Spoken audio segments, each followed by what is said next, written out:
All right, let's dive into one of the most devastating conflicts in human history, World War I. They called it the Great War, and for good reason. It completely redrew the map of the world and really set the stage for the entire 20th century. But here's the thing. It wasn't some sudden bolt from the blue. It was a perfect storm, one that had been gathering for decades. So the real question is, what was that first fatal flash of lightning? And that brings us to this big, fascinating question. How on earth did a single assassination, a single bullet fired in a city most people at the time had never even heard of, manage to drag the entire world into war? It's a heck of a question, and the answer isn't simple. It wasn't just one thing. It was that perfect storm of forces that had been building for years. So let's start at the beginning. It all kicks off with that single fatal spark. The immediate trigger that lit a fuse that was already connected to a massive powder keg. And what's truly stunning here is the speed.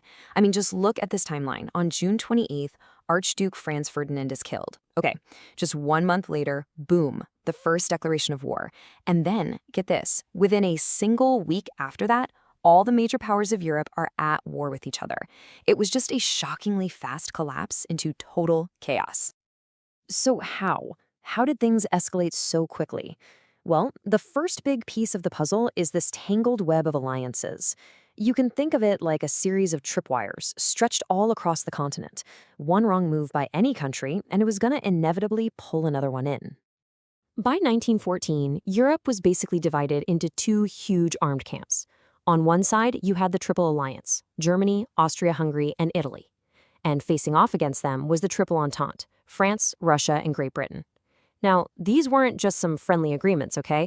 These were hard and fast military pacts that pretty much guaranteed that any small local conflict would blow up into a very, very big one. And you can literally watch the chain reaction unfold, just like a line of dominoes tipping over. First domino, Austria-Hungary declares war on Serbia. That pushes the next one. Russia mobilizes to protect its ally Serbia, which in turn triggers Germany, who declares war on Russia and its buddy France. And for the final domino, to get to France, Germany invades neutral Belgium, and that's what pulls Great Britain into the war. A perfect, tragic sequence. Okay, so those alliances, they were the mechanism, the tripwires.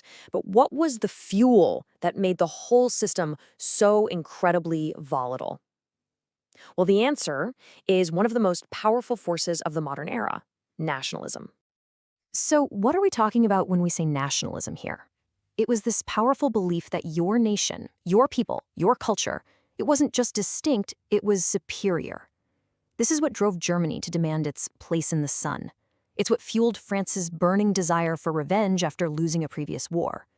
This wasn't just simple patriotism, loving your country. No, this was an aggressive, competitive ideology. And you see a particularly explosive version of this in an idea called Pan-Slavism.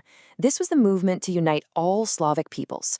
The small nation of Serbia, for instance, had this dream of creating a huge South Slavic state.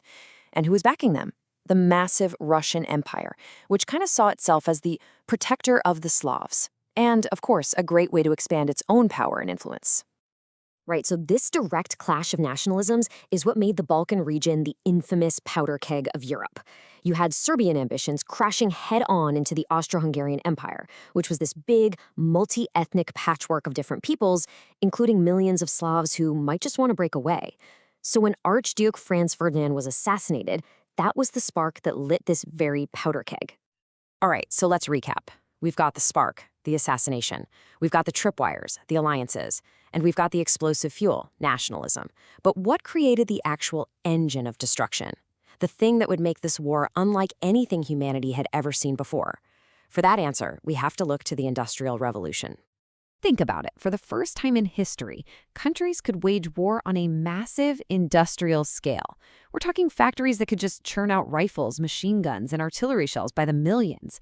And new tech like railways meant you could move and supply armies that were bigger than anything ever imagined.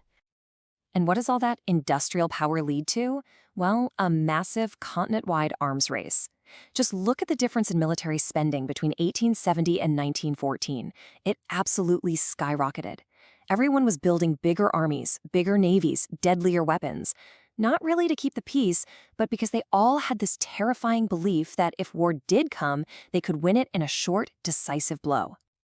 And this wasn't just a military rivalry either. Underneath it all, it was fundamentally an economic one. You had Germany, this new, rapidly growing industrial powerhouse, directly challenging Great Britain, the established global empire.